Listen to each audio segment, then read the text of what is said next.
चलिए, तो देखिएगा जांजगीर चांपा के बारे में बात करते हैं और उसके प्रशासनिक स्थिति को बात करते हैं। तो देखिएगा सबसे पहले कि जांजगीर चांपा का अस्तित्व 1998 में आया, ठीक है, 25 मई के आसपास 1998 में आया। लेकिन हम समझते हैं कि जांजगीर चांपा जिला जो है, ठीक है, जांजगीर चांपा जो जिला है, ये अगर हम सितंबर 2022 से पहले पढ़ते तो क्या पढ़ते और सितंबर 2022 के बाद पढ़ते तो क्या पढ़ते। कहने का मतलब है कि शक्ति की विभक्त होने के बाद कौन कौन सा क्षेत्र जांजगीर चांपा को मिला है, ये थोड़ा जानना जरूरी है। और साथ ही साथ ये जानना पड़ेगा कि किस तरीके से छत्तीसगढ़ का जो अस्तित्व है, जैसे कि जांजगीर चांपा को कहा जाता है, तो जांजगीर चांपा का जो क्षेत्र है इसे तो सबसे पहले याद रखिएगा। जैसे हम कोरबा को, ठीक है, कोरबा को किस नाम से जानते हैं, ऊर्जा की नगरी के नाम से जानते हैं, ठीक है, उसी प्रकार जांजगीर चांपा को हम क्या कहते हैं,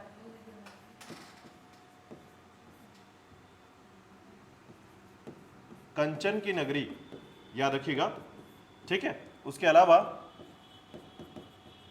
कोसा की नगरी, उसके अलावा कांसा की नगरी, इन सभी नामों से पहले हम उनकी उपाधि को समझते हैं, ठीक है। कंचन नगरी, कोसा की नगरी और कांसा की नगरी, ठीक है। और इसके साथ ही याद रखिएगा कि जांजगीर चांपा को छत्तीसगढ़ का हृदय भी कहा जाता है, ठीक है। तो छत्तीसगढ़ का हृदय भी कहलाता है जांजगीर चांपा। कारण क्या है, मध्य क्षेत्र में स्थित है, ठीक है। और साथ ही साथ जांजगीर चांपा में अगर आप उसके प्रशासनिक स्थिति को देखेंगे या जांजगीर चांपा के बारे में जब आप पढ़ते हैं या उसकी जानकारी लेते हैं तो उसका जो अस्तित्व है, ठीक है, जांजगीर चांपा का जो अस्तित्व है, यदि आप बात करेंगे कि साहित्य की स्थिति में क्या स्थिति रहा है, तो बालपुर जैसा क्षेत्र रहा है जांजगीर चांपा के पास पहले, ठीक है, जहां पर तीन प्रमुख जो पांडे जिनको कहा जाता है, तीन प्रमुख पांडे, इनका जन्म हुआ है, उनका क्षेत्र है ये, ठीक है। चाहे वो प्रमुख कहानीकार हैं, प्रमुख छायावाद कवि हैं, ठीक है। इस प्रकार से बहुत इंपॉर्टेंट तीन पांडवों को जाना जाता है इन पे, ठीक है। बाद में डिस्कस करेंगे इनके बारे में। तो देखिएगा, तो जांजगीर चांपा का अस्तित्व जो है, पहले तो याद रखिएगा जांजगीर चांपा का जो अस्तित्व आया वो आया आपका 1998 में, ठीक है, 1998 में। 1998 में जांजगीर चांपा का निर्माण हुआ, गठन हुआ। और उसी के साथ याद रखिएगा कि जब हम लोग जांजगीर चांपा को थोड़ा सा और डील करते हैं, पहले तो मैं आपको बता दूं कि किसी भी जिले को पढ़ने के लिए चार मुख्य बिंदु, जो कि मैं हमेशा बताता चला जाता हूं, कि यदि उसके प्रशासनिक स्थिति को थोड़ा सा याद रखें आप,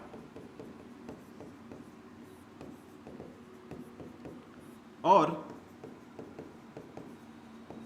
सामाजिक स्थिति, इसके अलावा आर्थिक स्थिति, इसके अलावा भौगोलिक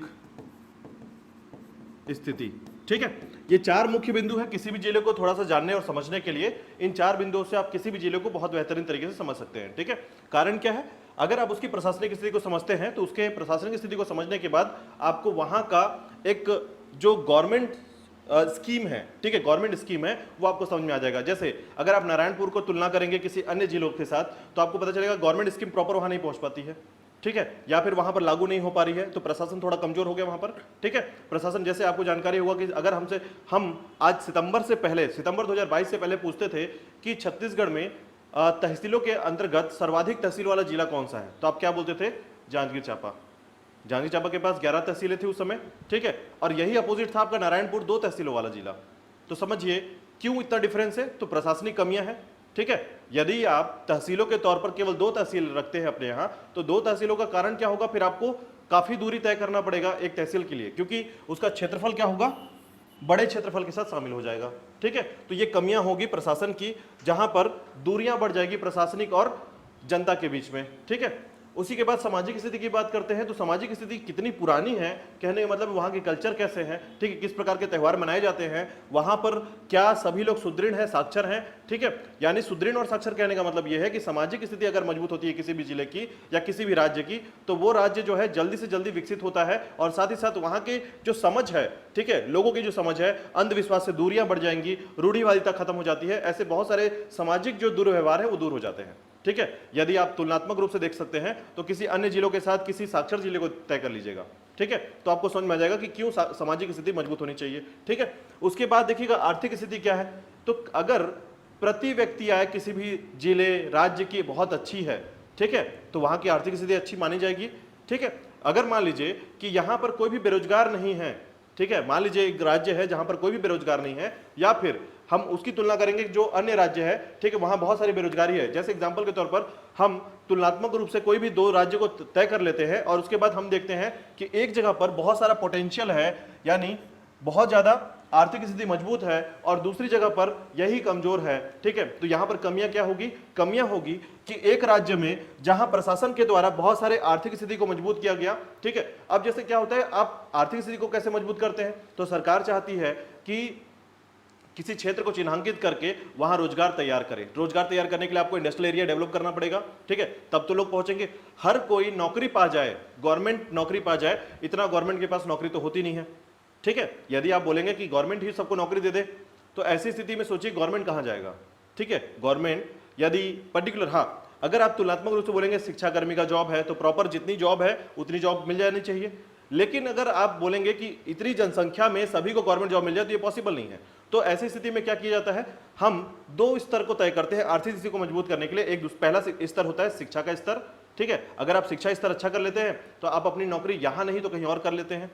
ठीक है, और यदि आप कहीं पर अपने ही क्षेत्र में इंडस्ट्रियल एरिया डेवलप कर लेते हैं, ऐसे उद्योग का निर्माण कर लेते हैं जहां पर किसी को बाहर जाने की जरूरत नहीं है, आप यहीं पर काम कर लेंगे। ठीक है, तो इसका मतलब है कि वहां उस क्षेत्र का आर्थिक स्थिति कैसा हो जाएगा? मजबूत हो जाएगा, और इसके मजबूत होने के साथ ही वो क्षेत्र अपने आप डेवलप होने लगेगा। जैसे एग्जांपल के तौर पर देखिए, यदि आप सामान्य रूप से सब्जी खरीदने जाते हैं, तो सब्जी खरीदने के लिए आपको जो एक समय लगता है, ठीक है, जो समय है या फिर पर्टिकुलर, लेकिन अगर आपके घर के बाहर रिलायंस खुल जाता है, आपके घर में डिलीवरी होने लग गया, तो ये एक तय तरीके को बताता है कि जो हम एक सामान्य तौर पर, सामान्य पद्धति पर बाजार जाकर सामान खरीदते थे, आज वो बदल चुका है। और ये है कि आपके पास अब नौकरी है तो आपके पास समय नहीं है क्या प्रॉपर ये सारे काम कर पाए, तो आप क्या करते हैं? होम डिलीवरी कर लेते हैं इस पे। ठीक है, तो ये बदलाव है एक तरीके का कि जिसे हम विकसित कह भी सकते हैं, और साथ ही साथ हम ये भी कह सकते हैं कि हमारी पद्धति को हम छोड़ते चले जा रहे हैं। ठीक है, अब देखिएगा, लास्ट है आपका भौगोलिक स्थिति। किसी भी क्षेत्र की भौगोलिक स्थिति यह तय करती है कि आपके यहाँ का प्रशासन, सामाजिक स्थिति और आर्थिक स्थिति कैसी होगी। मान लीजिए आप एक समतल मैदानी क्षेत्र में आपका जिला है, राज्य है, तो आपकी आर्थिक स्थिति और सामाजिक स्थिति और प्रशासनिक स्थिति बहुत अच्छी हो सकती है। लेकिन यदि आप बोलेंगे कि यही पहाड़ों के बीच में आप बसे हुए हैं, तो हो सकता है आपके पास पानी की व्यवस्था ठीक से ना हो, जमीन सूखा पड़ा हुआ हो, ठीक है, नदियां वहां नहीं बहती हो। ठीक है, तो ये सब कारण क्या है? ये चार मुख्य बिंदु है जो किसी भी राज्य और किसी भी जिले को यह बता सकती है कि उसका अस्तित्व कैसा है। ठीक है, तो देखिएगा, सबसे पहले मैं प्रशासनिक स्थिति के बारे में बात करूंगा कि जांजगीर चांपा की प्रशासनिक स्थिति कैसी है। ठीक है, तो देखिएगा, इसी क्रम पर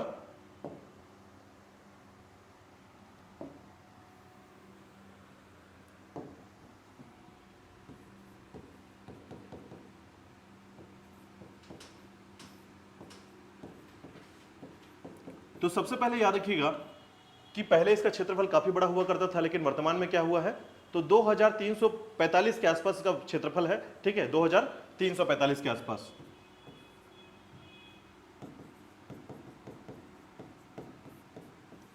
(2345 किलोमीटर स्क्वायर पर लगभग इसका क्षेत्रफल है। ठीक है, इसके बाद यहां की जनसंख्या की बात करें तो पहले क्या था? पहले यहां की जनसंख्या थी लगभग 14 से 15 लाख के आसपास। ठीक है, लेकिन सितंबर 2022 के बाद से इसकी जनसंख्या में एक बदलाव आया और वर्तमान में इसकी जनसंख्या रह गई है 9 लाख से 10 लाख के आसपास।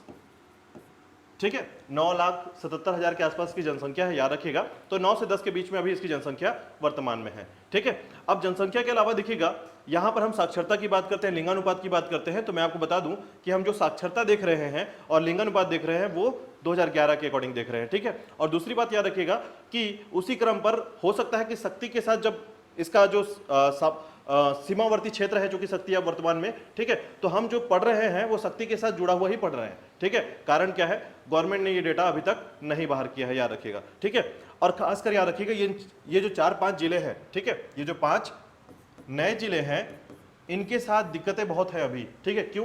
क्योंकि अभी पिछले साल ही ये बने हैं। ठीक है, और उस क्रम में अगर आप बोलेंगे कि एग्जैक्ट डाटा अभी कहां है, तो ये डाटा अभी तक किसी के पास नहीं है। ठीक है, तो हम अनुमान और तुलना के तौर पर इसको पढ़ रहे हैं, याद रखिएगा। ठीक है, तो ये 5 जिले लगभग, जैसे मनेंद्रगढ़, ठीक है, उसके अलावा शक्ति, उसके अलावा मानपुर, मोहेला और क्या नाम है इनका, जीपीएम, और एक नाम कहाँ गया, ओके सारंगढ़, और एक नाम आपको और याद रखना है खैरागढ़। तो देखिएगा इनके नाम थोड़े से याद रख लीजिएगा। इन जिलों की प्रॉपर जो डेटा है, ठीक है, वो आने वाले समय में आपको प्रॉपर मिलेगा, लेकिन हम इसको तुलनात्मक रूप से जो गवर्नमेंट हमको डेटा प्रोवाइड कर रहा है, क्योंकि वो क्या करते हैं अपने डेमोग्राफी में, ठीक है, याद रखिएगा, अपने डेमोग्राफी में कुछ पेज को शामिल करते हैं और हम इस डेटा को उस डेमोग्राफी से ही पढ़ते हैं, याद रखिएगा, ठीक है, एट ए ग्लांस, ठीक है, याद रखिएगा, स्टेट एट ए ग्लांस और डिस्ट्रिक्ट एट ए ग्लांस, ठीक है, इन दो जगह से डेटा कवर करते हैं हम लोग, और उन सभी जगहों पर आपको पूरी तरीके से जानकारी यहां पर नहीं मिलेगा, जैसे लिंगानुपात क्या है, बिल्कुल जानकारी नहीं मिलेगा इसका, ठीक है। तो जो उस समय 2011 के अनुरूप है, हम उसके साथ डिस्कस कर रहे हैं, ठीक है, याद रखिएगा। तो देखिएगा यहां पर जो साक्षरता प्रतिशत है वो है 73%, ठीक है, 73% साक्षरता, ठीक है, लिटरेसी रेट है। इसके अलावा लिंगानुपात जो है वो है 983, याद रखिएगा 983, लिंगानुपात 983, ठीक है। इसके अलावा देखिएगा यदि हम लोग इन चार बिंदुओं को मुख्यतः देखें तो ये प्रशासनिक स्थिति को बयां करती हैं, ठीक है। इसके अलावा जांजगीर चांपा का जो क्षेत्र है, ठीक है, जांजगीर चांपा का जो क्षेत्र है उसके अंतर्गत अगर तहसील को देखते हैं तो वर्तमान में इसके पास कितनी तहसीलें हैं, 9 तहसीलें हैं, ठीक है। पहले 11 तहसीलें थी, बाद में अभी वर्तमान में क्या है, 9 तहसीलें हैं, और 9 तहसीलों के साथ याद रखिएगा कि इसके पास क्षेत्र का विस्तार जो हुआ है, यानी तहसीलों के जो नाम नए आए हैं वो नए हैं अभी, ठीक है। जैसे कि कुछ तहसील ऐसे बमनी डी को तहसील बना दिया गया है, ठीक है, तो कुछ तहसीलें अभी नए नए सुनने को मिलेगा आपको। इसके अलावा देखिएगा सारा गांव भी आपको इसमें मिलेगा, ठीक है, तहसील के तौर पर सारा गांव को भी तहसील बना दिया गया है, ठीक है। तो यहां पर याद रखिएगा, और साथ ही साथ अगर हम लोग नेशनल हाईवे की बात करते हैं तो याद रखिएगा यहां पर 2 नेशनल हाईवे हैं, एक आपने पहले पढ़ा था, ठीक है, 149B जो कि कटघोरा से जांजगीर चांपा की तरफ आता है, ठीक है। तो याद रखिएगा 149B और 49, केवल 49, ठीक है, बिलासपुर से जांजगीर चांपा से रायगढ़ की तरफ जाता है ये आपका, ठीक है। तो याद रखिएगा इस 2 डिजिट को थोड़ा याद रख लीजिएगा। कभी कभी ऐसा भी पूछा जा सकता है कि कौन सा राष्ट्रीय राजमार्ग किस जिले से संबंधित है, ठीक है, तो यहां से थोड़ा सा आपके क्वेश्चंस क्लियर रहेंगे इसमें, ठीक है। तो 149B और 49 कम से कम जांजगीर चांपा के लिए याद रखेंगे, ठीक है। इसके बाद देखिएगा यहां पर अगर हम लोग बात करें नगर निगम की, तो यहां पर एक भी नगर निगम नहीं है, ठीक है, एक भी नगर निगम नहीं आता है इसके अंतर्गत, कॉर्पोरेशन नहीं है, याद रखिएगा म्युनिसिपलिटीज कॉर्पोरेशन नहीं है, ठीक है। यदि हम लोग नगर पालिका की बात करते हैं तो नगर पालिका यहां पर 2 है, ठीक है, नगर पालिका 2 आता है। इसके बाद अगर नगर पंचायत की बात करते हैं, ठीक है, तो नगर पंचायत की संख्या यहां पर 6 हो चुकी है, 6 नगर पंचायत आ जाते हैं यहां पर, ठीक है। तो लगभग इस क्रम पर याद रखिएगा कि जो डेटा हमारे सामने प्रशासनिक स्थिति की आती है तो ये बताता है कि अब जांजगीर चांपा का विस्तार किस तरीके से हो रहा है, या यहां पर जो बदलाव आ रहा है वो किस तरीके का होगा, ठीक है। जैसे देखिए साक्षरता प्रतिशत 73%, एक काफी अच्छी स्थिति पर है, कुछ ही कमी है, वरना अगर आप तय करेंगे तो इसकी स्थिति बहुत अच्छी बन सकती है। धीरे धीरे सरकार की योजना जो है, खासकर स्कूलों के लिए आत्मानंद स्कूल आ गया है, ठीक है, हिंदी और इंग्लिश मीडियम का आ गया है, वर्तमान में और इनकी संख्या बढ़ने वाली है, घोषणा काफी हो चुकी है, बजट प्रोग्राम में इसकी घोषणा हुई है, ठीक है। तो ऐसे केस में क्या होगा कि आपको एक जो स्कूली जो संख्या है हमारी, देखिए केवल स्कूल के बढ़ने से चीजें नहीं हो जाती हैं, वहां पर पढ़ाने वाले जो टीचर्स हैं उनकी स्थिति भी अच्छी होनी चाहिए, ठीक है। तो उस स्थिति के कारण अब हर देश के हर राज्य के जो शिक्षक हैं उनकी सैलरी बढ़ा दी गई है। पहले इनकी स्थिति बहुत दयनीय हुआ करती थी, आपको जानकारी होगा इसके बारे में कि शिक्षक की सैलरी बहुत कम होती थी, ठीक है। इसलिए कहा जाता था कि शिक्षक जो है पढ़ाने वाला जो कि देश का निर्माता है और उसी की सैलरी सबसे कम है और वही अपनी दयनीय स्थिति में जी रहा है। इसी को देखते हुए सरकारों ने अपने अपने स्तर पर इसको बदल दिया और आज वर्तमान में इनको सभी को नियमित करके एक नया जो प्रावधान किया है, उस प्रावधान के तहत जो है हर जिला जो है अब एक बदलाव को ले रहा है, ठीक है। अब समझिएगा प्रशासनिक स्थिति के बाद देखिएगा मैं थोड़ा मैपिंग इसको समझाता हूं और फिर सामाजिक स्थिति पर बात करेंगे हम लोग, ठीक है। तो देखिएगा, हाँ बोलिए। देखिए जिलों के अच्छा, गोरेला पेंडा मरवाही जो है ना उसको 2020 में बना है, ठीक है, तो वो भी एक नए जिले के कंटिन्यू में है। ठीक है, 5 नए जिले बने हैं, लेकिन गोरेला पेंड्रा मरवाही की भी जानकारी भी नहीं। कारण क्या है, गोरेला पेंड्रा मरवाही का साथ क्या है कि कोरोना से निकला हुआ एक जिला, ठीक है, कोरोना के समय ही रहा है, मतलब उसकी कंडीशंस ऐसे बने हैं जब कोरोना का समय रहा है। ठीक है, तो उसके बाद अगर वर्तमान में हम लोग बहुत ज्यादा डेटा को ढूंढते हैं तो प्रॉपर डेटा वो भी नहीं दे पाता है। कारण क्या है, बिलासपुर से कटकर बना है। ठीक है, और बहुत ज्यादा डिटेल में आपको डेटा नहीं मिलेगा। वो क्या किया जा रहा है, उन क्षेत्रों में रहने वाले पहले के जो डेटा है उन्हीं को बस अलग कर दिया गया है। ठीक है, तो वर्तमान जनगणना के हिसाब से अगर हम लोग पूरे जब पूरे छत्तीसगढ़ का जनगणना देखेंगे तो देखिएगा बहुत सारे डेटा बदल जाएंगे। ठीक है, तो बदलाव आएगा। तो हो सकता है कि अप्रैल से ये कहा गया है कि हमारे यहाँ जो है डेटा अब संग्रहित किया जाएगा, कलेक्शन किया जाएगा, लेकिन अभी इसमें समय लगेगा, आपको भी जानकारी है। लेकिन जिस डेटा से हम पढ़ रहे हैं ये भी विश्वसनीय है, चिंता मत करिए इसके लिए। ठीक है, इसके बाद देखिएगा, यदि हम सामाजिक स्थिति की बात करते हैं थोड़ा सा,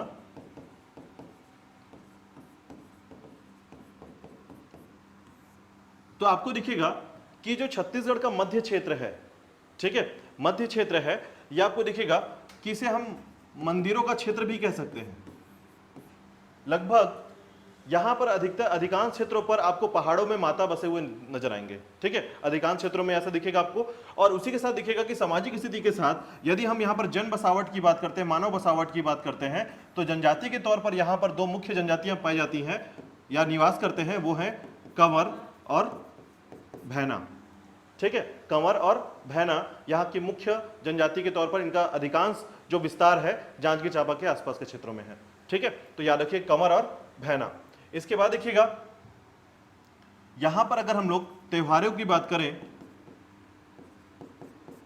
तो त्योहारों के क्रम पर यहां पर अधिकांश त्योहार छत्तीसगढ़, ठीक है, जो छत्तीसगढ़ के स्थानीय या छत्तीसगढ़ के जो लोक त्योहार हैं उस पर ज्यादा संदर्भित होते हैं। ठीक है, जैसे हम लोग बात करते हैं, जैसे आप देखिएगा शिवरात्रि या महाशिवरात्रि की बात करते हैं तो इन क्षेत्रों पर महाशिवरात्रि का अलग एक असर होता है। ठीक है, लगातार आपको दिखेगा कि इन क्षेत्रों में मेला बहुत लगते हैं। ठीक है, 3 दिन का मेला एकदम फिक्स है यहाँ पर, खासकर शिवरी नारायण क्षेत्र में चले जाइए। ठीक है, मकर संक्रांति का समय यहाँ पर मेला लग जाता है। ठीक है, दल्हा पहाड़ में नागपंचमी के समय मेला लगता है। तो ये यहाँ के जितने क्षेत्र हैं लगभग हर जगह पर कुछ ना कुछ त्योहार मनाए जाते हैं, कहना चाहिए। ठीक है, तो याद रखिएगा यहाँ पर त्योहार के रूप में छेरछेरा के अलावा डेठून, मकर संक्रांति, डेठून, गंगा दशहरा। ठीक है, तो लगभग छत्तीसगढ़ में मनाए जाने वाले, देखिए याद रखिएगा, स्थानीय लोक त्योहार जो होता है छत्तीसगढ़ को 2 भागों में बांट देता है। ठीक है, एक याद रखिएगा, बस्तर का जो संभाग है, यानी जो बस्तर संभाग है, बस्तर संभाग में मनाए जाने वाले त्योहार थोड़े अलग मिलेंगे आपको, लेकिन बाकी छत्तीसगढ़ का जो ऊपरी क्षेत्र है यानी मध्य क्षेत्र, ठीक है, और उत्तरी क्षेत्र आपको एक ही प्रकार के त्योहार मनाने वाले दिखेंगे। केवल बस्तर जो है अलग लोक जो कला है, लोक त्योहार है, वो अलग तरीके से जाने जाते हैं। ठीक है, थोड़ा सा याद रखिएगा। तो इसीलिए छत्तीसगढ़ के त्योहार आपको जनरली बाकी जिलों में एक जैसे नजर आएंगे, बस इनकी जो अलगाव है वो क्या है, याद रखिएगा, यहाँ का जो मंदिर है और यहाँ की जो प्रथा है यही बाकी क्षेत्रों से या बाकी जगहों से इनको अलग कर देता है। जैसे अगर आप इन क्षेत्रों में जाएंगे तो दल्हा पहाड़ जो क्षेत्र है, ठीक है, यहाँ पर एक सिद्ध मुनि आश्रम है दल्हा पहाड़ में। ठीक है, नागपंचमी का मेला लगता है, और ये जो तत्व है या ये जो प्रथा है बाकी जगहों पर कहीं पर और आपको नहीं मिलेगा। ठीक है, तो यही अलगाव है कि यहाँ की जो प्रमुखता है वो वहाँ के क्षेत्र विशेष या सामाजिक स्थिति के साथ जुड़ा हुआ है। ठीक है, बाकी में आपको नागपंचमी का जो त्योहार है या नागपंचमी जो है, जैसे यहाँ पर नागेश्वर मंदिर भी है। ठीक है, नागेश्वर धाम के नाम से जाना जाता है। तो ये जो इंपॉर्टेंस है, अब नागों की पूजा स्पेशली की जाती है, तो यदि आप बाकी जिलों में जाएंगे तो वहां पर हो सकता है नागों की ऐसी कोई पूजा या ऐसी कोई प्रथा ना मिले आपको। ठीक है, तो सामाजिक स्थिति के अनुसार याद रखिएगा कि यहाँ की जो स्थिति है, ठीक है, यहाँ के जो प्रथा है ये यहाँ के मंदिरों और यहाँ के क्षेत्रों से जुड़े हुए हैं। ठीक है, और यही कारण है कि यहाँ की सामाजिक स्थिति हर जिलों की अलग अलग मिलेगी। ठीक है, इसलिए सामाजिक स्थिति के अनुसार वो जिला जो है अपने आप में अलगाव रखता है। ठीक है, ठीक है, सामाजिक स्थिति के बाद यदि हम आर्थिक स्थिति की बात करते हैं थोड़ी सी, तो आर्थिक स्थिति का मतलब होता है कि इन क्षेत्रों में इन जो जिला है इस जिले के अंतर्गत, ठीक है, आर्थिक स्थिति की बात करते हैं तो इस जिले के अंतर्गत मुख्यतः क्या चीजें पाई जाती हैं, या किस प्रकार से हम बेरोजगारी को कम देखते हैं या अधिक देखते हैं। ठीक है, तो आर्थिक स्थिति का मतलब क्या होता है यहां पर, उद्योग। ठीक है, तो उद्योग के क्षेत्र में हम लोग 2-3 क्षेत्रों को समझते हैं। ठीक है, जैसे वर्धा पावर प्लांट अभी वर्तमान में बंद है। ठीक है, तो वर्धा पावर प्लांट जो है, इसके अलावा मड़वा ताप विद्युत गृह। ठीक है, इसके अलावा लाफार्ज सीमेंट उद्योग। ठीक है, इसके अलावा मध्य भारत पेपर मिल, ऐसे उद्योग यहां पर स्थापित हैं। ठीक है, और उसके बाद आपने से कहा कि कोसा की नगरी कहलाती है, तो कोसा का उत्पादन क्षेत्र है ये, कोसा उत्पादन क्षेत्र, चांपा को जाना जाता है इसके लिए। ठीक है, तो ये इंपॉर्टेंट क्यों है, तो समझ पा रहे हैं, इतने सारे उद्योग अब धीरे धीरे विस्तृत हो गए। दूसरी बात, यहाँ का औद्योगिक स्थिति इतनी मजबूत क्यों धीरे धीरे हो रही है, कारण यह है यहाँ पर चूना पत्थर। ठीक है, स्टोन, यानी यहाँ का जो क्षेत्र है वो मैग्नीज, स्टोन और चूना पत्थर के लिए जाना जाता है। यानी खनिज के तौर पर यहाँ पर मुख्यतः क्या मिलेगा, चूना पत्थर मिलता है, स्टोन मिलेगा, इसके अलावा मैग्नीज मिलता है। ठीक है, तो चूना पत्थर, स्टोन और मैग्नीज यहाँ के मुख्य खनिज के तौर पर जाने जाते हैं। ठीक है, मध्य क्षेत्र में। और उसके साथ ही आप देखिए आर्थिक स्थिति मजबूत होने का दूसरा प्रमुख कारण क्या है कि पूरे छत्तीसगढ़ में सर्वाधिक धान की खेती कहाँ होती है, जांजगीर चांपा में होती है। और साथ ही साथ आप ये भी देख पाएंगे कि यहाँ पर जो परियोजना का स्तर है वो बाकी जिलों से कभी कहीं अलग है। यानी सिंचाई के माध्यम में अगर जांजगीर चांपा को फायदा होता है तो उसका मुख्य कारण है यहाँ का परियोजना। ठीक है, देखिए पूरे छत्तीसगढ़ में जिलों के अनुसार अगर आप तय करेंगे तो आपको दिखेगा कि धान की खेती सर्वाधिक होती है आपके जांजगीर चांपा में। पहला चीज तो धान की खेती के लिए आपको सबसे ज्यादा क्या चाहिए, पानी चाहिए। और पानी के लिए अगर आपके पास परियोजना नहीं है, क्योंकि बरसात के पानी पर या वर्षा के पानी पर आप निर्भर नहीं हो सकते। ठीक है, तो उस केस पे आपके पास परियोजना होनी चाहिए। तो यहां पर महानदी पर और हसदेव नदी की जो परियोजना है, ठीक है, खासकर हसदेव बांगो डैम यानी कोरबा की जो परियोजना है, उससे जो पानी सप्लाई होता है यहाँ की जीवन रेखा का काम कर जाता है हसदेव नदी। ठीक है, तो याद रखिएगा हसदेव का जो, देखिए आप सोच रहे होंगे कि जांजगीर चांपा में भी तो बहुत सारे साराडी है, ठीक है, कलमा है, मिरौनी है। ठीक है, ये सब जो बैराज हैं ये प्रॉपर काम कर पाएंगे क्या, तो नहीं कर पाएंगे प्रॉपर। लेकिन हसदेव जो कर पाता है, क्योंकि बहुदेशीय परियोजना है, साथ ही साथ उसकी पानी क्षमता कैपेसिटी जो है वो बहुत ज्यादा है। याद रखिएगा कोरबा का हसदेव बांगो डैम जो है, इसकी कैपेसिटी या क्षमता, सिंचाई क्षमता जो है ये बहुत ज्यादा है और जांजगीर चांपा को पूर्णतः रूप से सिंचित करता है। ठीक है, तो अगर उससे पूछा जाता है कि जांजगीर चांपा के लिए जीवन रेखा कार्य कौन करता है, तो ना शिवनाथ नदी करती है ना महानदी करती है, करती कौन है, हसदेव नदी करती है। हसदेव नदी के लिए मुख्यतः क्षेत्र हो गया। ठीक है, इसके अलावा आपने पीथमपुर का नाम सुना है, पीथमपुर मुख्य एक इंडस्ट्रियल एरिया के नाम पे जाना जाता है। उसके अलावा आपने कापन नाम सुना होगा, कापन। ठीक है, तो कापन भी यहाँ का इंडस्ट्रियल एरिया है। ठीक है, तो इस तरीके से याद रखिएगा कि यहाँ की औद्योगिक स्थिति कितनी मजबूत है, वो बाकी जिलों की अपेक्षा जो है, हाँ बहुत अच्छी नहीं कह सकते। कारण क्या है, देखिए अगर आपके पास उद्योग हैं तो उद्योग लगाने से केवल सब कुछ ठीक नहीं हो जाता है। यदि आप घर पे कुछ बनाते हैं या फिर कुछ कार्य करते हैं और आप घर पे क्या करते हैं, मान लीजिए कि आपने कोई भी मैन्युफैक्चरिंग का काम स्टार्ट किया घर पे, लेकिन आपको कहीं पर भी ऐसा प्लेटफॉर्म नहीं मिला है जो कि आप जिसको जहां बेच सके। सबसे बड़ी कमी क्या होती है, मार्केट। ठीक है, यही कारण है कि अमेजॉन और फ्लिपकार्ट इतने जल्दी सक्सेस हो गए, क्योंकि वो एक मार्केट देते हैं आपको सामान को बेचने और खरीदने के लिए। ठीक है, यदि आपने नोटिस किया होगा कि बिलासपुर में ऐसे बहुत सारे सामान नहीं मिलते हैं, लेकिन आप अमेजॉन में सर्च करके मंगा लेते हैं। ये है फायदा। मतलब अगर आप समझेंगे कि जांजगीर चांपा जो है, अगर मार्केट एरिया में देखेंगे कि यहाँ पर मार्केट एरिया कितना डेवलप है, तो वो बहुत अच्छा डेवलप नहीं है। यदि आपको मुख्य सामान चाहिए तो आपको रायपुर जाना पड़ जाएगा। ठीक है, ये मुख्य चीजें हैं। तो याद रखिएगा कि अगर आप उद्योग में बहुत अच्छा डेवलप होते हैं या बहुत अच्छा, क्योंकि यहाँ पर देखिए घर घर में चरखे मिलेंगे आपको। यानी जांजगीर में लगभग बहुत सारे ऐसे घर होंगे जहाँ पे चरखे में काम किया जाता है। ठीक है, कोसा का काम किया जाता है। ठीक है, तो प्रॉपर क्या है, घर पर भी काम हो रहा है, यहाँ पर इंडस्ट्रियल एरिया जो डेवलप हो रही है, उसके साथ साथ घर पर भी उद्योग, छोटे छोटे उद्योग जो है ये डेवलप हो रहे हैं। लेकिन कमी क्या है, मार्केट की कमी है, प्लेटफॉर्म की कमी है। और अगर प्लेटफॉर्म की कमी होती है तो जो भी बिचौलिया होते हैं या जो भी ऐसे व्यक्ति होते हैं जो आपका सामान खरीदेंगे, वो पूरे रेट पर नहीं खरीद पाएंगे। वो क्या करेंगे, मार्केट से बहुत कम रेट में आपसे खरीदेंगे और जाके मार्केट में बढ़ाकर बेच देंगे। ठीक है, तो ये कमियां हैं जांजगीर चांपा के लिए, विशेष तौर पर मैं बताता हूं आपको। ठीक है, तो याद रखिएगा उद्योग के क्षेत्र में ये डेवलप है, लेकिन पूर्णतः विकसित नहीं होने का कारण मुख्यतः क्या है, मार्केट की कमी है। ठीक है, याद रखिएगा। चलिए आगे देखिएगा, अब थोड़ा भौगोलिक क्षेत्र की बात कर लेते हैं। देखिएगा भौगोलिक क्षेत्र पर अगर हम इन क्षेत्रों को देखें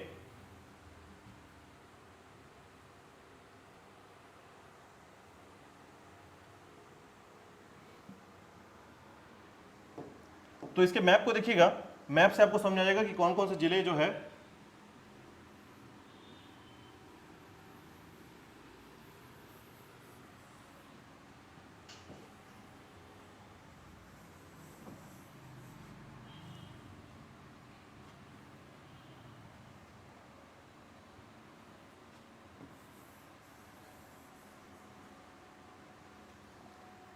चलिए तो देखिएगा ये है आपका जांजगीर चांपा, ठीक है।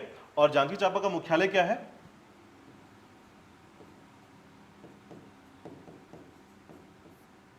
जांजगीर, ठीक है। तो याद रखिएगा जिस प्रकार से आज हम लोग वर्तमान में जिलों के तीन तीन नाम पढ़ रहे हैं एक साथ, ठीक है, 3 तहसीलों के साथ एक जिला बना है, तो हम 3 नाम पढ़ लेते हैं। लेकिन याद रखिएगा कि जांजगीर चांपा भी उसी क्रम पर तैयार हुआ था, ठीक है। जांजगीर और चांपा आज वर्तमान में जिला जिसको आप बोलते हैं वो जांजगीर चांपा कहलाता है, ठीक है। लेकिन अगर आप समय के दौरान पढ़ेंगे इसको तो जांजगीर अलग है और चांपा अलग क्षेत्र है, ठीक है। अब देखिएगा जांजगीर के साथ 9 जो तहसीलें हैं उनको थोड़ा सा याद रखिएगा। कौन कौन से तहसीलें हैं याद रख लीजिएगा, क्योंकि खासकर उन जिलों को थोड़ा ज़्यादा फोकस कीजिएगा जो अभी अभी नए बने हैं उनसे, कि उससे क्या होता है कि अगर इनसे जुड़े हुए क्वेश्चन बनते हैं तो आपको कम से कम ये क्वेश्चन क्लियर रहेंगे कि ये कहाँ का जिला है या किस जिले के साथ जुड़ा हुआ है, इसके तहसील कौन कौन से हैं, ठीक है। तो याद रखिएगा तहसीलों की संख्या कितनी है?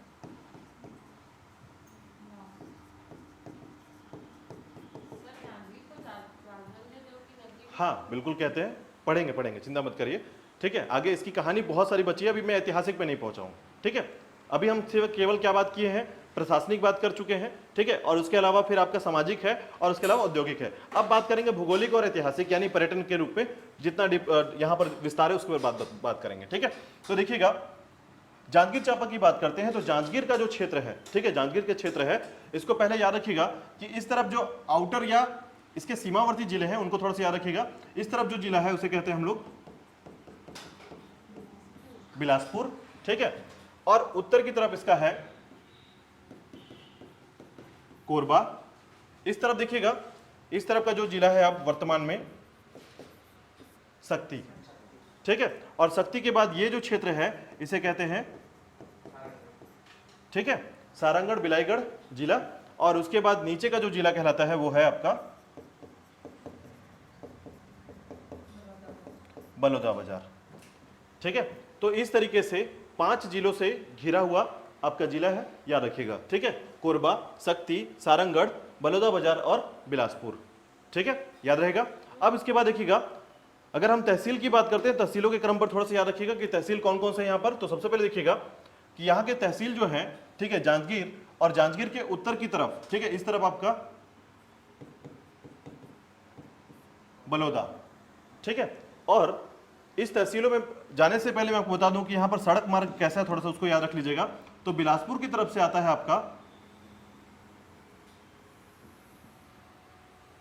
इस तरीके से NH49, ठीक है, NH49 याद रखिएगा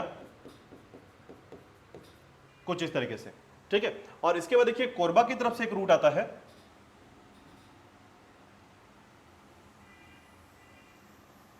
कुछ इस तरीके का, इसे कहते हैं NH149B, ठीक है, याद रहेगा।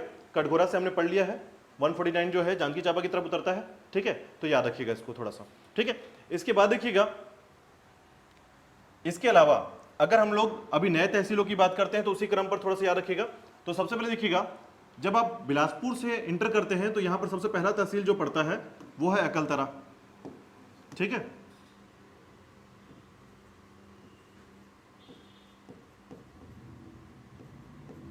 अकलतरा की अपनी विशेषता है यहाँ पर, ठीक है। यहाँ पर गोपाल नगर है, गोपाल नगर का जो क्षेत्र है नरियारा क्षेत्र है, ठीक है। तो गोपाल नगर को जाना जाता है किसके लिए? लाफार सीमेंट के लिए जाना जाता है, ठीक है। लाफार सीमेंट आपका याद रखिएगा सेकंड है, ठीक है। हाँ, पहला जो है आपका वो रायपुर मांडर में है, ठीक है, पहला जो लाफार सीमेंट है, ठीक है। तो अकलतरा का जो क्षेत्र है, ठीक है। इसके बाद देखिएगा जांजगीर चांपा, जांजगीर चांपा के बाद देखेंगे तो इस क्रम पर, ठीक है, यहां पर है आपका चापा क्षेत्र, ठीक है। और उसके बाद लास्ट में क्या आता है, सारागांव, ठीक है। तो ये अंतिम जो बिंदु होता है वो सारागांव क्षेत्र का है। इसके बाद देखिएगा यहां से नीचे की तरफ आते हैं तो ये है आपका पामगढ़ क्षेत्र, ठीक है, पामगढ़ क्षेत्र का। और इसके बाद यहां से आगे बढ़ते हैं तो यहां पर कहलाता है आपका नवागढ़, ठीक है। नवागढ़ के क्रम पर सबसे अंतिम बिंदु जो होता है उसे कहते हैं हम लोग शिवरी नारायण, ठीक है।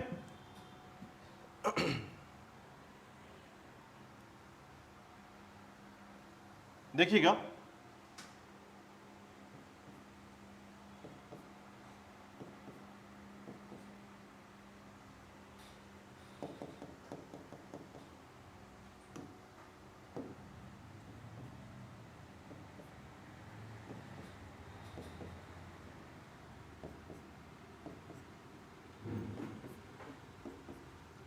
इसके अलावा एक जो छूट रहा है हमारा अकलतरा, पामगढ़, नवागढ़, शिवरी नारायण, जांजगीर, बलौदा, चापा, सारागांव, और एक क्षेत्र है आपका बाराद्वार का क्षेत्र, ठीक है। तो नया बाराद्वार अब शक्ति में चला गया है, पुराना द्वार क्षेत्र बाराद्वार जो है वो कहाँ है, जांजगीर चांपा में है, ठीक है। जयजयपुर भी कहाँ चला गया, अभी शक्ति में चला गया है, ठीक है। तो यहां पर याद रखिएगा ये जो क्षेत्र है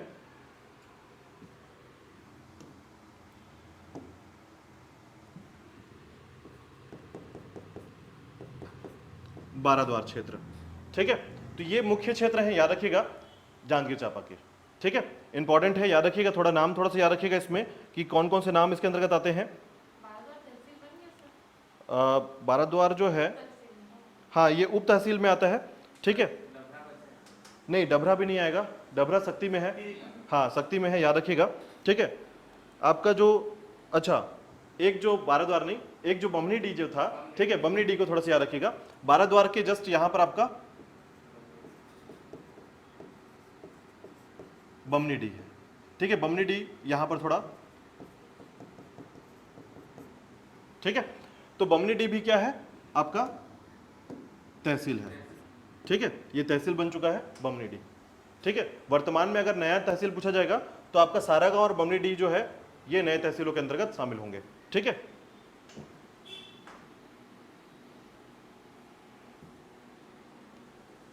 क्लियर है यहां तक? चलिए अब देखिएगा सबसे पहले थोड़ा सा हम लोग देखते हैं कि यहां पर इंपॉर्टेंट क्या क्या है। तो आप देखिएगा सबसे पहले बालोदा से स्टार्ट करते हैं, ठीक है। बालोदा, तो याद रखिएगा बिलासपुर से, ठीक है, बिलासपुर से NH49 की तरफ से जब हम अकलतरा से, ठीक है, उत्तर की तरफ देखते हैं या उत्तर की तरफ जाते हैं तो क्षेत्र आपका बलौदा पड़ता है, ठीक है। यहां पर क्या क्या चीजें हैं तो इसमें देखिएगा ये है आपका थोड़ा सा आपको इसको भी थोड़ा सा याद रख लीजिएगा, ये आपका गोपालपुर,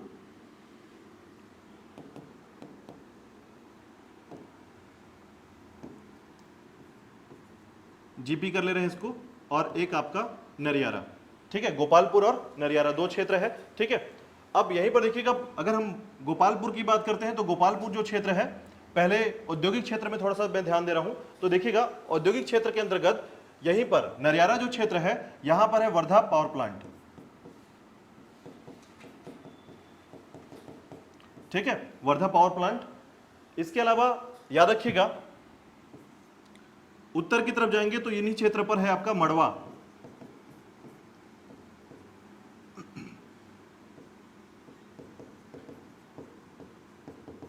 मड़वा पावर प्लांट, ठीक है, 1000 मेगावाट विद्युत क्षमता है इस पे मड़वा पावर प्लांट का, ठीक है। 500 के 2 यूनिट लगाए गए हैं यहां पर, याद रखिएगा 500 के 2 यूनिट हैं, ठीक है। अब देखिएगा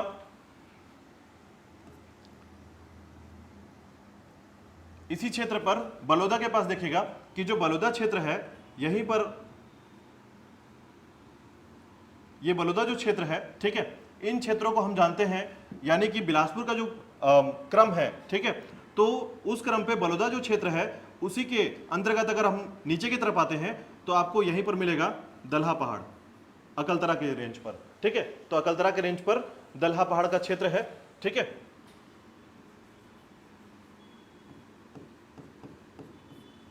दलहा पहाड़ याद रखिएगा जांजगीर चांपा में है, ठीक है। जैसे कि मैंने बताया कि दलहा पहाड़ से क्या क्या चीज जुड़ी हुई है, तो याद रखिएगा कि दलहा पहाड़ जो है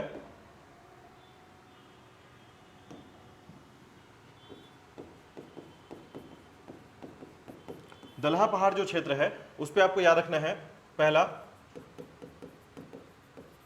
नागपंचमी का मेला लगता है यहां पर, ठीक है। दूसरा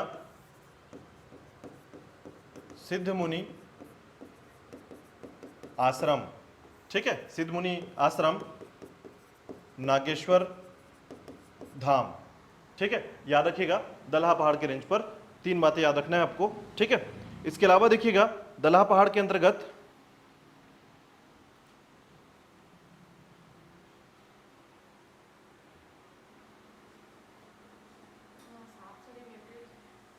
हाँ, ये दलहा पहाड़ जो क्षेत्र है पूर्णतः नागों की पूजा की जाती है, ठीक है, नाग पंचमी मेला लगता है, ठीक है। तो ये प्रॉपर जो है ये दलहा पहाड़ जो है याद रखिएगा कि इसको जोड़ा गया है पूरी तरीके से नाग धाम के लिए, ठीक है, नागेश्वर धाम के लिए, ठीक है। तो यहाँ पर जितने भी चीजें आपको मिलेंगी सभी के सभी क्या है, नाग पंचमी से जुड़ा हुआ मिलेगा, यानी पर्टिकुलर जो है यहाँ पर नाग पंचमी का ही पूरा का पूरा त्योहार मनाया जाता है, ठीक है। इसके अलावा देखिएगा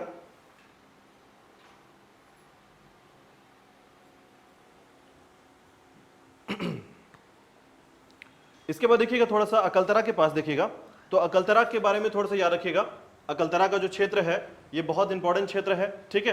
तो अकलतरा जो है, ठीक है,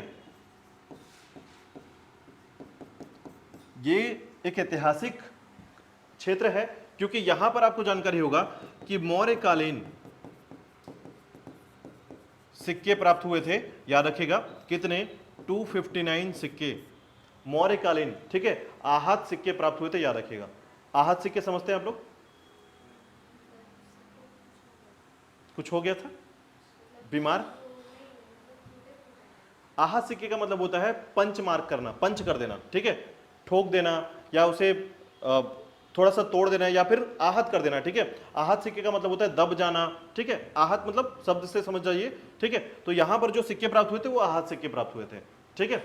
याद रखिएगा मौर्यकालीन सिक्के प्राप्त हुए थे 259, ठीक है। ठठारी में भी प्राप्त हुए हैं 253 सिक्के, मौर्यकालीन सिक्के, याद रखिएगा ठठारी क्षेत्र है, ठीक है। तो फिलहाल आपको अकलतरा के लिए थोड़ा सा याद कर लेना है, ठीक है। मौर्यकालीन सिक्के कितने, 259 सिक्के, ठीक है। मौर्यकाल के सिक्के यानी 3वीं शताब्दी के सिक्के अगर यहां मिल रहे हैं तो समझिए कहीं ना कहीं मौर्यकाल का संबंध जो है हमारे छत्तीसगढ़ से पूर्णतः देखने को मिलता है, ठीक है। चलिए इसके बाद देखिएगा अकलतरा से संबंधित और क्षेत्र जो है, ठीक है, जैसे ये आपने सुना होगा कि जांजगीर चांपा में एक मुख्य व्यक्ति थे, ठीक है, जिनका नाम था बैरिस्टर छेदीलाल, ठीक है। बैरिस्टर छेदीलाल का जन्म जो है याद रखिएगा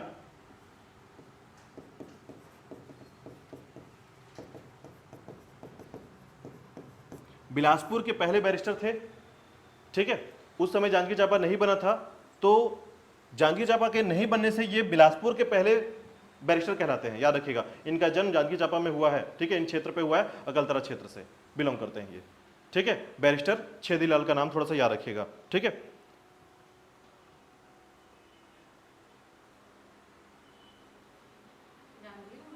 हाँ, अब इसके बाद देखिएगा, इसके बाद आप जैसे ही पामगढ़ क्षेत्र में इस तरफ देखते हैं तो यहां पर 2 क्षेत्र जो है इंपॉर्टेंट माने जाते हैं। एक आपका कोटमी सोनार, ठीक है, कोटमी सोनार का नाम सुना है आप लोगों ने,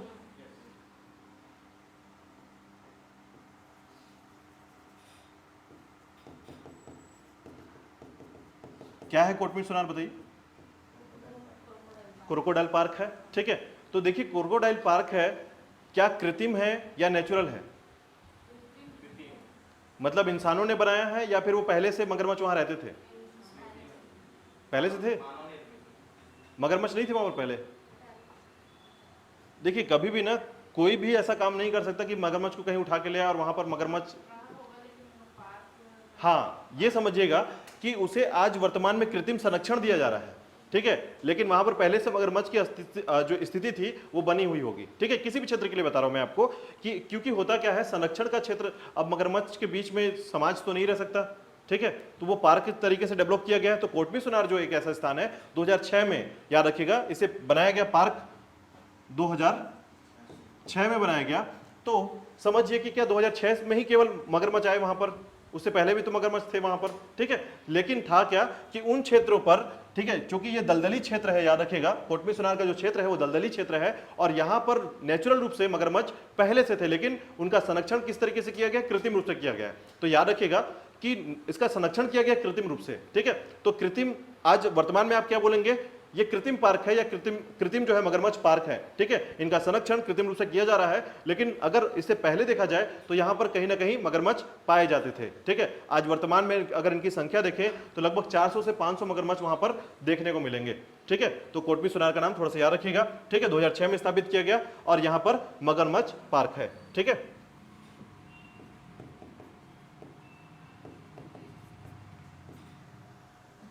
ठीक है, इसके बाद देखिएगा आप पहुंचते हैं जांजगीर चांपा। अब पहुंचते हैं जांजगीर चांपा, तो बेसिकली जांजगीर चांपा जो है स्थान, ये थोड़ा सा याद रख लीजिएगा कि जांजगीर जो क्षेत्र है इसको बसाया गया किसके द्वारा, जाजल्य देव के द्वारा। याद रखिएगा जाजल्य देव ने जाजल्य शहर बसाया और बाद में ये क्या बना, जांजगीर बना, ठीक है। तो जाजल्य देव ने बसाया था, याद रखिएगा। जाजल्य देव कौन था, कलचुरी शासक, कलचुरी शासक, याद रखिए कलचुरी शासक जाजल्य देव ने जाजल्य शहर बसाया और यहां पर एक विष्णु मंदिर का निर्माण कराया, ठीक है। यहां पर विष्णु मंदिर का निर्माण कराया, याद रखिएगा। और यहां पर मनाया जाता है जाजल्य महोत्सव, ठीक है। तो याद रखिएगा जाजल्य महोत्सव, विष्णु मंदिर का निर्माण कराना और जाजल्य शहर को बसाना, ये सभी का सभी क्या है, जाजल्य देव या कलचुरी शासक से संबंधित है, ठीक है। तो यहां तक थोड़ा सा याद रखिएगा। इसके बाद देखिएगा यहां पर आप एक नाम सुनेंगे, कोटगढ़, ठीक है। एक क्षेत्र है कोटगढ़, तो याद रखिएगा इसे कहा जाता है आज वर्तमान का जीवितगढ़। जीवितगढ़ क्यों कहा जाता है, क्योंकि छत्तीसगढ़ों में, ठीक है, आपको जानकारी होगा कि ये जो छत्तीसगढ़ हमारा राज्य का नाम है, ठीक है, उसके अंतर्गत हमारे जो छत्तीसगढ़ थे, ठीक है, 36 जो गढ़ थे उनमें जो बचा हुआ गढ़ है वो आपका कोटगढ़ है, इसलिए इसको जीवितगढ़ कहा जाता है, छत्तीसगढ़ का जीवितगढ़, ठीक है। क्योंकि बाकी गढ़ जो है अब वो गढ़ नहीं रह गए हैं, ठीक है। तो उस केस में याद रखिएगा कि कोटगढ़ जो है ये छत्तीसगढ़ का जीवितगढ़ कहलाता है, ठीक है, कोटगढ़, याद रखिएगा कोटगढ़ को।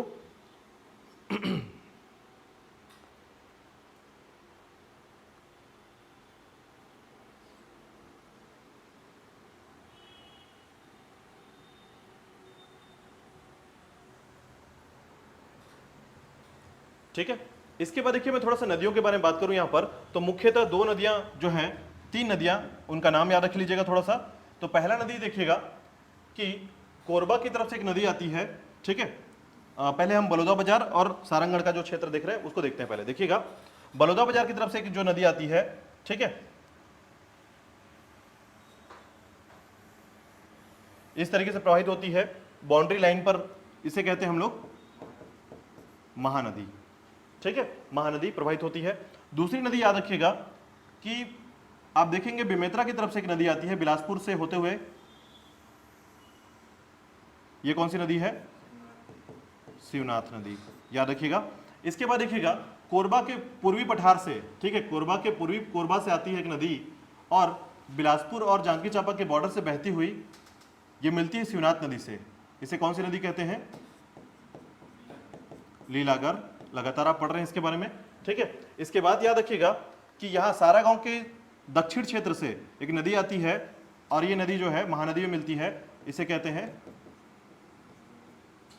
सोन नदी, याद रखिएगा। इन नदियों का क्रम थोड़ा सा याद रखिएगा, बात समझ में आ रही है, ठीक है। तो यहां से देखिए ये हमने यहां पर एक बाउंड्री संगम बनाया है, ठीक है, याद रखिएगा। और यहां पर देखिएगा शिवनाथ नदी हो गया, ठीक है। और उसके बाद देखिएगा ये शिवनाथ नदी है और ये नदी जो यहां से आ रही है ये है आपकी महानदी, याद रखिएगा ये महानदी है, ठीक है। इसके बाद देखिएगा ये सोन नदी सारा गांव के क्षेत्र से बहती हुई, ठीक है। और एक बात और याद रखिएगा कि इधर से देखिएगा बलौदा बाजार के पास से और एक नदी बीचों बीच काटते हुए आ रही है, यहां से जुड़ जाती है इधर, ये है आपकी जोंक नदी, ठीक है। तो नदियों के संगम में आप समझ सकते हैं कि यहां पर ये सारी नदियां हैं। अब इसके बाद फिर एक नदी को याद रख लीजिएगा थोड़ा सा, कोरबा की तरफ से आती है एक नदी, याद रखिएगा, चापा के पास से होते हुए गुजरती है, और ये आपका यहां पर है आपका पीथमपुर।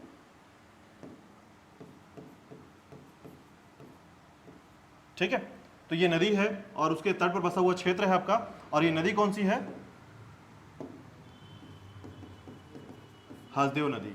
ठीक है, यही कारण है कि जांजगीर के लिए मुख्य नदी का काम करती है कौन? हसदेव नदी। ठीक है, ये कहां पर मिलती है इससे? केरा ग्राम में। ठीक है, तो क्षेत्र थोड़ा सा याद रख लीजिएगा। देखिएगा अब उसके बाद देखिएगा इन नदियों का जो क्षेत्र है, उस क्षेत्र के कारण बहुत सारे क्षेत्र यहाँ पर डेवलप हो जाते हैं। ठीक है, तो पहला क्षेत्र याद रखिएगा, सिवरी नारायण पर डिस्कस करते हैं थोड़ा सा। तो देखिएगा सिवरी नारायण, ठीक है, जो आज वर्तमान में बहुत सारे नामों से जाना जाता है। ठीक है, जैसे इसे छत्तीसगढ़ का जगन्नाथ भी कहते हैं, जगन्नाथ मंदिर क्षेत्र कहा जाता है, नर नारायण मंदिर है यहाँ पर स्थित है। ठीक है, तो इस सिवरी नारायण के क्रम पर थोड़ा सा याद रख लीजिएगा।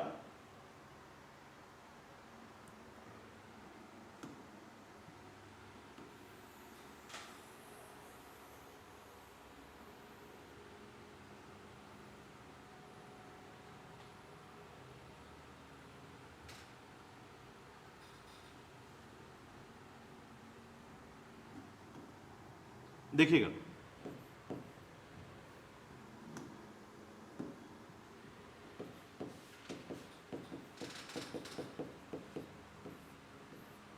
बताइए सिवरी नारायण में कौन सा मेला लगता है? हाँ, माघ पुन्नी मेला, स्पेशली मेला महाशिवरात्रि लगता है। ठीक है, मुख्यतः यहां पर महाशिवरात्रि को माना जाता है, याद रखिएगा, महाशिवरात्रि। ठीक है, दूसरी बात याद रखिएगा, यहां पर मुख्यतः किसके लिए जाना था, ये स्थान को क्यों, इसका स्थान का पुराना नाम क्या था? हाँ, सिवरी नारायण है, सबरी मंदिर से समझाता है, तो याद रखिएगा इससे कहा जाता था सबरी नारायण। ठीक है, सबरी नारायण। तो पूरी कहानी आपको याद होगी कि ये किस काल की घटना है? रामायण काल की। ठीक है, तो रामायण काल में राम जी ने यहां पर जूठे बेर खाए थे, किसके?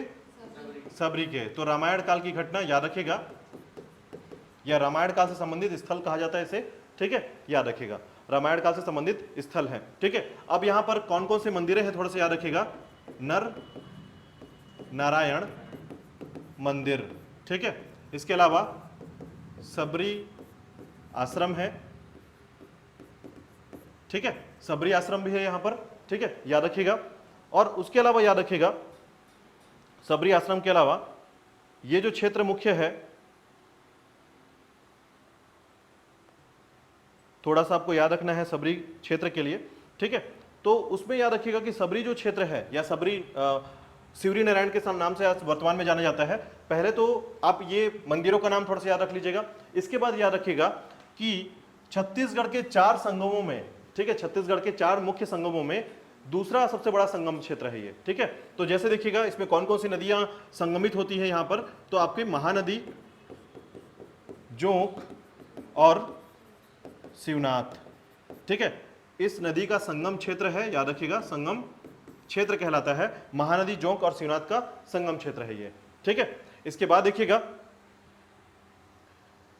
इन क्षेत्रों में, ठीक है, इन क्षेत्रों में मुख्यतः जो नदियां हैं, ठीक है, सिवरी नारायण के पास आकर मिलती हैं। यहां पर हम मुख्यतः तौर पर महाशिवरात्रि मेला के तौर पर जानते हैं इस क्षेत्र को। सबरी नारायण मंदिर है यहाँ पर। ठीक है, नर नारायण मंदिर है यहाँ पर, और रामायण काल से संबंधित है। साथ ही साथ सबरी मंदिर भी स्थित है और आश्रम भी है, याद रखिएगा, सबरी मंदिर भी है और सबरी आश्रम भी है। ठीक है, और यहाँ पर संगम है महानदी, जोंक और शिवनाथ का। ठीक है, ये 3-4 बातें सिवरी नारायण क्षेत्र से याद रखिएगा। ठीक है, इसके बाद देखिएगा वापस आते हैं तो नवागढ़ से थोड़ा पहले यदि आप यहां पर जाएंगे तो ये क्षेत्र कहलाता है खरौद का। नाम सुना होगा आप लोगों ने।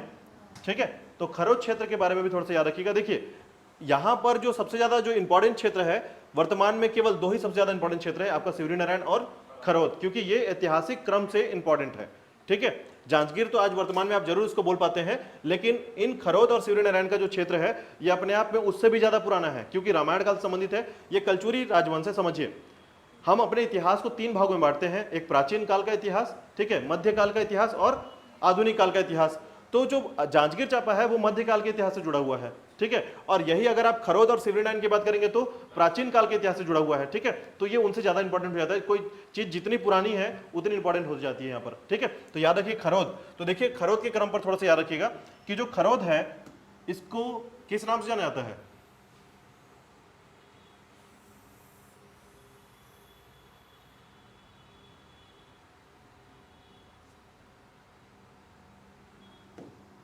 जो खरोद है, बताइए खरोद का नाम खरोद क्यों पड़ा पहले ये बताइए। हाँ वो काशी बोलते हैं, लेकिन नाम खरोद क्यों पड़ा है? खर दूषण का नाम याद है आप लोग को? यहां वध किया गया था, ठीक है। तो खर दूषण के वध करने के कारण इसका नाम क्या पड़ गया? खरोद पड़ा है इस जगह को, ठीक है। लक्ष्मण जी से संबंधित है, याद रखिएगा, ठीक है। यानी ये भी क्या है? रामायण काल से संबंधित है, ठीक है। और दूसरी बात याद रखिएगा कि इसे छत्तीसगढ़ का काशी कहा जाता है, छत्तीसगढ़ का काशी, ठीक है। काशी को मुख्यतः किस लिए जाना जाता है? हाँ, यानी शंकर जी से संबंधित है, ठीक है। और आप लोग ने सुना होगा कि ब्रह्मा जी जो क्या काम करते हैं? वो निर्माण का कार्य करते हैं। विष्णु जी क्या काम करते हैं? पालन करते हैं। और शंकर जी क्या करते हैं? संहार करते हैं, यानी अंत करते हैं, ठीक है। तो इस क्रम पर काशी को शंकर जी से जोड़ना और उस क्षेत्र को, जैसे आप काशी जाएंगे, ठीक है, तो काशी में मुख्यतः पिंडदान किया जाता है, आपने सुना होगा पिंडदान किया जाता है यहाँ पर, ठीक है। तो मृत्यु के बाद पिंडदान करना, यानी कि यहाँ पर अंत रूप से भगवान में सम्मिलित हो जाना, हम ये मानते हैं उसको, ठीक है। तो काशी को यानी कि आपका खरोद को भी इसी उपाधि से समझा जाता है, यानी ये जो क्षेत्र है, कारण क्या है?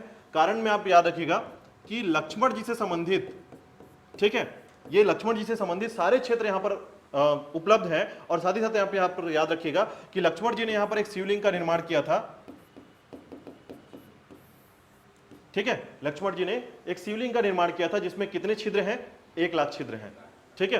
तो याद रखिएगा इस शिवलिंग में 1,00,000 छिद्र हैं और यही छिद्रों के कारण यहां पर याद रखिएगा कि 1,00,000 चावल के दाने यहां पर दान किए जाते हैं, अर्पण किए जाते हैं, ठीक है।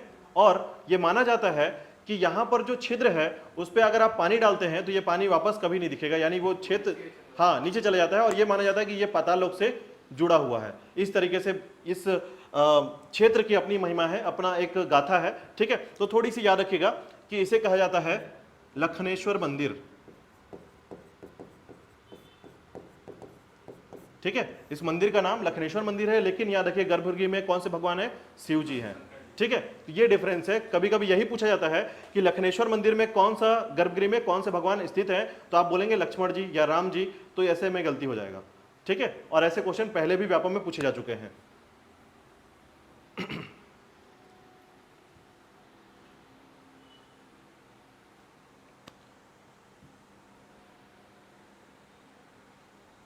ठीक है। अब देखिए जब वर्तमान में, ठीक है, जिस तरीके से आप यहां पर अगर आप बात करेंगे मंदिर के निर्माण की या फिर क्षेत्रों की, तो ये अलग कहानी पे आता है। जैसे अभी तक आपने पढ़ा तो ये ऐतिहासिक पढ़ लिया, प्राचीन काल से संबंधित पढ़ा, लेकिन अभी तक मंदिर का निर्माण नहीं हुआ है, याद रखिएगा। मंदिर का निर्माण कब होगा यहां पर? अब आएंगे जब आप मध्यकालीन इतिहास में आएंगे, ठीक है। यानी वहां पर शिवलिंग का निर्माण होना ये प्राचीन काल से संबंधित है, लेकिन मंदिर का निर्माण होना मध्यकाल से संबंधित है, ठीक है। ये याद रखिएगा, क्योंकि मंदिर का निर्माण का मतलब क्या होता है? आप पूरी तरीके से एक भव्य मंदिर का निर्माण करते हैं, चारों तरफ जो है एक मंदिर जो है सामान्य रूप से क्या कहते हैं? गर्भगृह का होना, मंडप का होना, उसके प्रांगण का होना, इस सभी चीजों का निर्माण होता है, ठीक है। तो मंदिर का निर्माण यहाँ पर कब हुआ था? सोमवंशी शासकों के समय मध्यकाल में हुआ था यहाँ पर, ठीक है, याद रखिएगा। तो सोमवंशी शासकों में आप याद रखिएगा पांडु वंश को याद रखिएगा कि जो पांडु वंश है, ठीक है,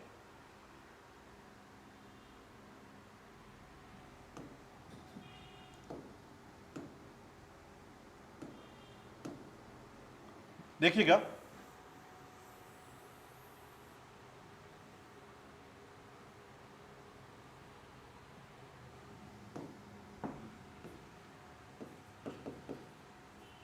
पांडु वंश के शासक क्या नाम था? इंद्रबल, ठीक है।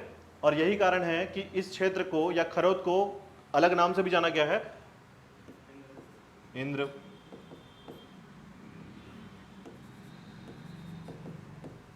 इंद्रपुर के नाम से भी जाना जाता है। इसका प्राचीन नाम याद रख लीजिएगा या पुराना नाम आप याद रख सकते हैं, ठीक है। तो इंद्रपुर के नाम से जाना जाता था, याद रखिएगा, ठीक है। और एक बात और याद रखिएगा कि सोमवंशी शासकों या पांडुवंशी शासकों में इसकी जो अभिलेख हैं या जानकारी जो मिलती है वो ईशान देव के अभिलेख से मिलती है, ठीक है। ईशान देव के अभिलेख से जानकारी मिलती है कि ये जानकारी कि पांडु वंश के शासक इंद्रबल ने खरौद या इंद्रपुर को बसाया था, ठीक है, या फिर इन क्षेत्रों में जो मंदिर का निर्माण किया गया है उस पूरे मंदिर का निर्माण जो है इंद्रबल के समय में हुआ है, ठीक है, याद रखिएगा। तो ईशान देव का थोड़ा सा नाम याद रखिएगा क्योंकि इसी के अभिलेख यहां पर प्राप्त हुए हैं खरौद में, ठीक है।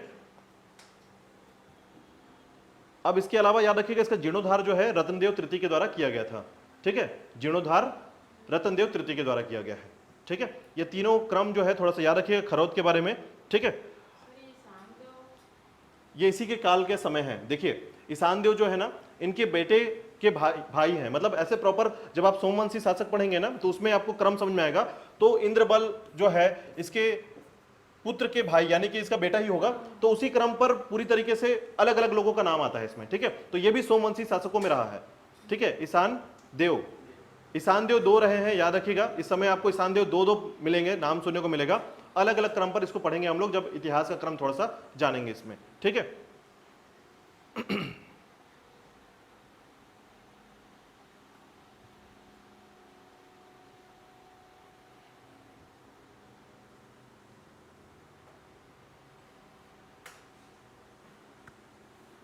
ठीक है, अब देखिएगा थोड़ा सा बात करते हैं हम लोग चांपा के बारे में। थोड़ा सा चांपा को याद रखिएगा। तो चांपा जो है ये छत्तीसगढ़ का सबसे गर्म स्थल के नाम से जाना जाता है ना। चांपा जो है छत्तीसगढ़ का सबसे गर्म स्थल है, ठीक है। छत्तीसगढ़ का सबसे क्या है, गर्म स्थल है। यदि आपसे पूछा जाए कि सबसे ज्यादा गर्म स्थल कौन सा है छत्तीसगढ़ का, तो चांपा सबसे गर्म स्थल कहलाता है। यदि आपसे जिला पूछा जाएगा तो जांजगीर चांपा आएगा, ठीक है। स्थल में चांपा केवल, और यदि आप बात करेंगे केवल जिले की तो आप बोलेंगे जांजगीर चांपा, ठीक है। तो यहां पर जो चांपा है वो एक औद्योगिक क्षेत्र है, याद रखिएगा। यानी यहां पर अधिकांश उद्योग जो है यहां पर डेवलप किए गए हैं, जैसे मध्य भारत पेपर मिल, मध्य भारत पेपर मिल जो है यहां पर स्थित है, याद रखिएगा, चांपा में, ठीक है। और जितने कोसा के उद्योग हैं सभी चांपा में है, याद रखिएगा, ठीक है। कोसा उद्योग कहां पर है, पूरे चांपा में है, ठीक है। मुख्य तौर पर चांपा को इसलिए जाना जाता है क्योंकि उद्योग क्षेत्र में ये जांजगीर से थोड़ा आगे है, ठीक है। जांजगीर के पास अपना खुद का क्या नहीं है, स्टेशन भी नहीं है, याद रखिएगा। वो नैला स्टेशन का क्रम है, ठीक है। यानी चांपा जांजगीर जो है इसके पास रेलवे स्टेशन नहीं है, चांपा के पास रेलवे स्टेशन है। इसका रेलवे स्टेशन कहाँ है, नैला में है, ठीक है, इससे दूर में है, ठीक है। यदि अगर आपसे, क्योंकि ये क्वेश्चन आ चुका है, याद रखिएगा कि रेलवे स्टेशन के क्रम पर पूछा गया क्वेश्चन है कि इस रूट को क्या कहते हैं, यानी जो आपका बिलासपुर रायगढ़ जो रूट है उसका नाम क्या है।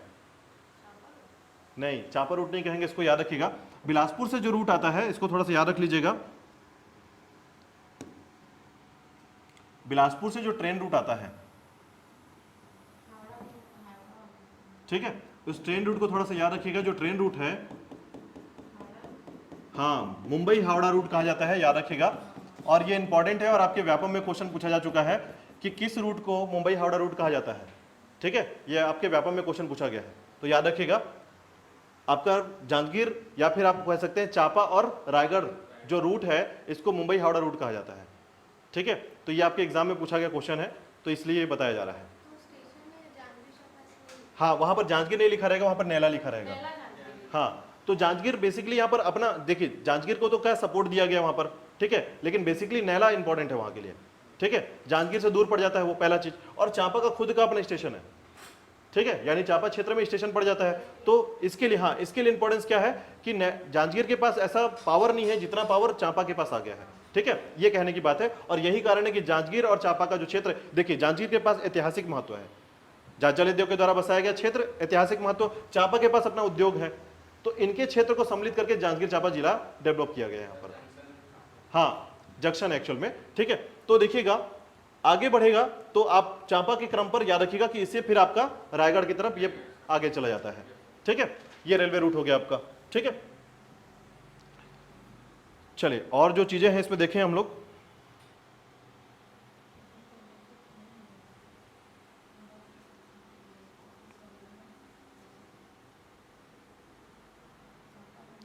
ठीक है, एक नाम और याद रखिएगा, प्रकाश और, हाँ प्रकाश इंडस्ट्रीज, जितने इंडस्ट्रीज हैं आप याद रखिएगा चापा ही में मिलेंगे। ठीक है, याद रखिएगा प्रकाश इंडस्ट्रीज। ठीक है, नोवा आयरन इंडस्ट्रीज भी है यहाँ पर। हाँ वो चापा के रेंज पर ही है। ठीक है, मड़वा हो गया, लेकिन वर्धा जो है आपका अकलतरा रेंज पर आता है उस पर। ठीक है, याद रखिएगा नोवा आयरन इंडस्ट्री। हाँ नोवा आयरन इंडस्ट्री।